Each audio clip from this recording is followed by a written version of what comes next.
I think they were mostly responsible for us not playing very well, and I think we were partially responsible for us not playing very well. But the amount of pressure that they put on you all over the floor during the course of 40 minutes, is something that we obviously can't replicate as we prepare.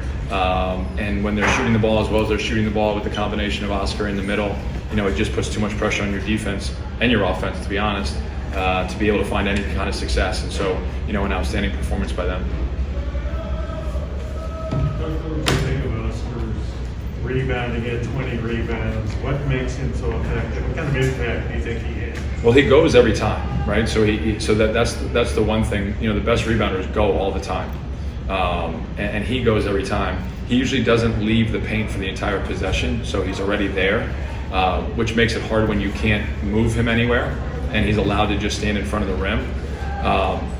There was possessions tonight where he literally did not leave the paint for the entire possession, and again, nothing to do with the outcome of the game, but it makes it really hard to wedge him out or try to box him out when he already has that position and doesn't leave it.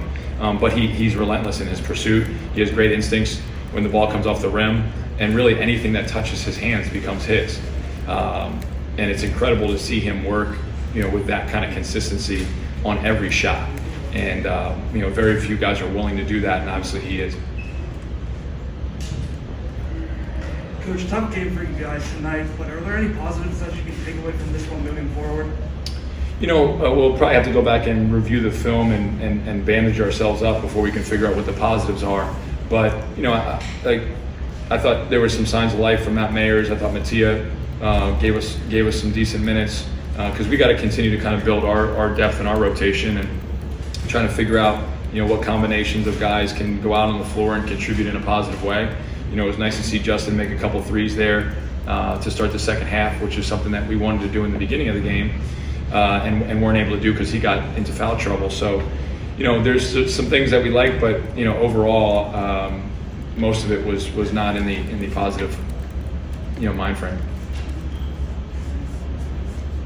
Damian Collins-Barrow played for them against Duke. I wonder what you expected from him going into the night. What kind of difference did he make? His activity and his athleticism is ridiculous.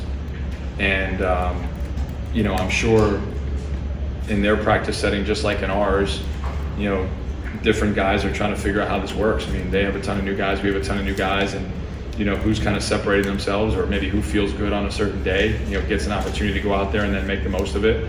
But his ability to protect the rim, obviously his ability to finish is, pretty ridiculous, and he had, 4 blocks, 14 points, and, 6 rebounds in 20 minutes. With the efficiency he played with, he just changes the game as another guy who's attacking the rim. And again, when you have him attacking the rim in lob situations, and then you can throw it across the court to Mintz or to Grady, and those guys are making threes 8 out of 10 or 8 out of 11, there's not a whole lot your defense can do. There's one other thing about Oscar. He said early that in the preseason that he wanted to average 20 rebounds a game. How realistic does that seem to you? Well, so far he seems to be doing a pretty good job of that, right? 20 is a lot. He did say, I think he wanted to average double-digit offensive rebounds as well, and so far I think he's got 12 and 10. So he's a man of his word.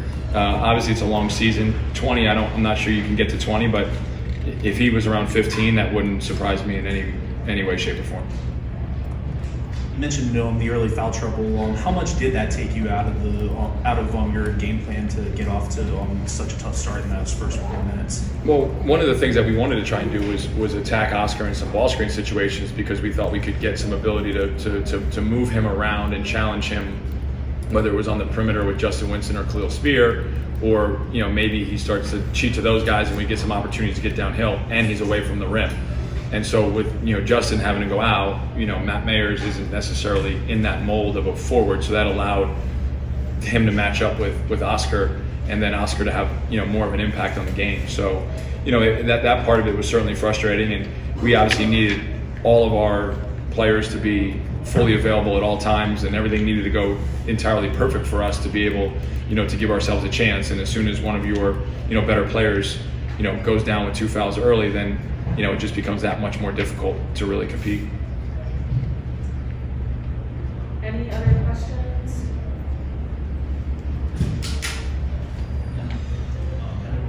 follow up, your team did show some signs of life after that early stretch, but as you said, Oscar's presence inside kind of took you out of taking it at him and trying to get those baskets.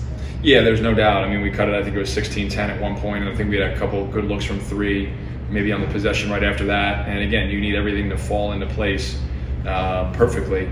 You know, all those shots have to go in. You've got to get all the bounces to go your way, because once it became a fast-paced, high-possession game, it's so to Kentucky's advantage, it's not even funny.